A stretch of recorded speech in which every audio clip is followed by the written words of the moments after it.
योजना ଆମ ରାଜ୍ୟ ସରକାର ଚାଷ ଓ ଚାଷୀର ବିକାଶ ନିମନ୍ତେ କେତେ କେତେ ଯୋଜନା କରିଛନ୍ତି। କି ଯୋଜନା ସବୁ କରିଛନ୍ତି ମତେ ଗୋଟି ଗୋଟି କରି କହରେ ଚଢେଇଆ। ପ୍ରଥମେ ହେଲା ରାଜ୍ୟ ଯୋଜନା। ଏହି ଯୋଜନାରେ ଧାଡି ବୁଣା ପାଇଁ ସରକାର ପ୍ରୋତ୍ସାହନ ରାଶି ଘୋଷଣା କରିଛନ୍ତି। କେତେ ଟଙ୍କା?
ଚାଷୀ ପାଇଁ ଅଧିକ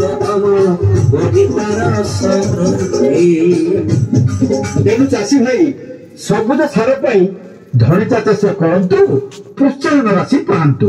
ଆଉ ଡାଲି ଓ ତୈଳବୀଜ ଫସଲର ଧାଡି ବୁଣା ପାଇଁ ମଧ୍ୟ ପ୍ରୋତ୍ସାହନ ରାଶି ପାଆନ୍ତୁ। ଏବେ ଶୁଣ କହୁଛି ମୁଖ୍ୟମନ୍ତ୍ରୀ କୃଷି ଉଦ୍ୟୋଗ ଯୋଜନା। ମୁଖ୍ୟମନ୍ତ୍ରୀ କୃଷି ଉଦ୍ୟୋଗ ଯୋଜନାରେ କୃଷି ଉଦ୍ୟୋଗ ସ୍ଥାପନ କରି ସର୍ବାଧିକ 50 ଲକ୍ଷ ଟଙ୍କା ପର୍ଯ୍ୟନ୍ତ ରିହାତି ପାଆନ୍ତୁ। ଏଥିରେ ସାଧାରଣ ବର୍ଗର ପୁରୁଷ ଉଦ୍ୟୋଗ ପାଇଁ